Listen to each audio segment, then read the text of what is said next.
What do we do if our chatbot is not responding with product images, or the images are coming through as empty or blank? So this is an example of a case where this has happened. Now, in this video, I'm going to explain to you what's happening here behind the scenes and how you can fix this problem. But also I want to give you an understanding of what's causing this problem, because it's likely due to the place or the company that you're using to host your website and the way that that company manages the images. The other likelihood is it's due to the image files on your website, and you'll need to update that before the chatbot actually is able to use the images correctly. So, for those of you who don't know, this software is ChatIQ.ai. It's my software. And what it does is it allows you to create chatbots that can make product recommendations, answer users' questions, upsell, cross-sell products, give people links to different products, and also it's also very good at giving step-by-step instructions. So if you've got a product, for example, that requires instructions, you've got a blog on your website that shows people how to do that, it can use those images in its responses. For example, here you can see paste code on your website, how to actually embed a chatbot. It's given a image that shows exactly how to do this. Another example would be, let's have a look here, the Udi chatbot that I created. Here I'm asking it to tell me about the twin pack Udi. It's actually reading through all of these different links on a website, and it's using those to give a response for that user's question. And then from there, it can give a link to that product, and it can also show an image. So this is what we're hoping to see, is an image comes through correctly and is formatted correctly, and there's no problems at all.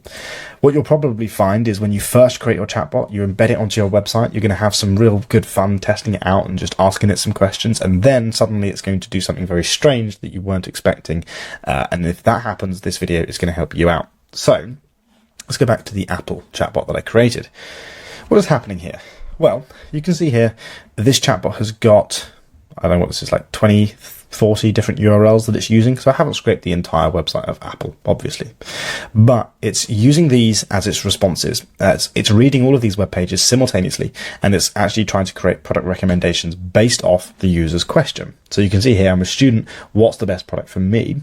What it's doing here is it's reading the MacBook Pro link. It's reading just all about the different Macs in general. It's reading about just Mac again. This is Mac, Apple Watch Series 9, the Apple Watch again, Apple Watch Ultra. You get the idea, right? Just see if it's recommended Apple Card, if it's recommended the iPad at all. No. So all it's doing is it's basically just looking for different pages that mention being a student and how it can help a student. Okay. But if I scroll through the responses, they look pretty good. You know, MacBook Air, that would be useful for a student. iPad, Apple Watch.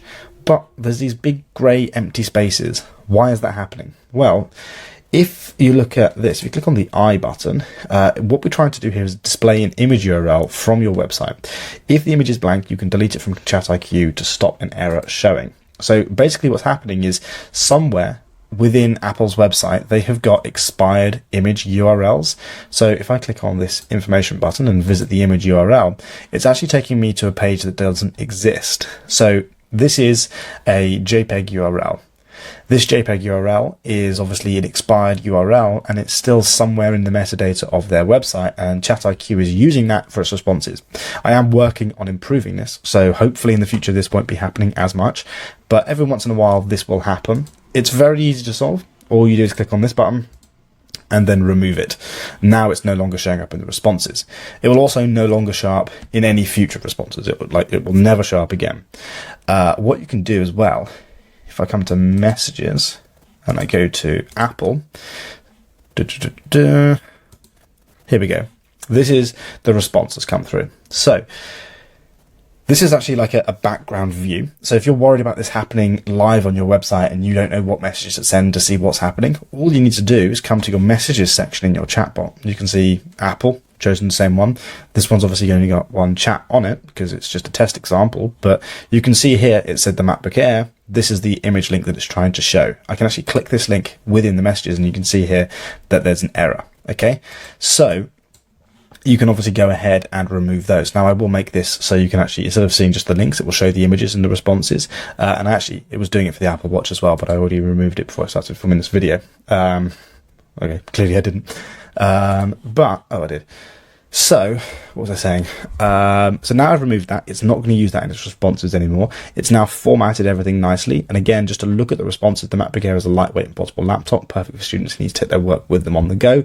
Again, the iPad, if I look at this one, visit this image URL, again, this page can't be found. So that's not an active image URL. So remove that. Now it's not using that in its responses. Cool. So I'm going to do another example. We'll see what happens. Every now and again, it will actually extract an image. Now, from the Apple website, it's actually quite difficult to get it to show an image. You'll see from like the UDI, for example, or even this example here, is actually very good at showing images. These images are all being extracted directly from the website. So depending on where your website is hosted and what website you're scraping, you're going to get better or worse results. I'll show you another workaround in a second. Let's say, for example, what's the cheapest Apple Watch?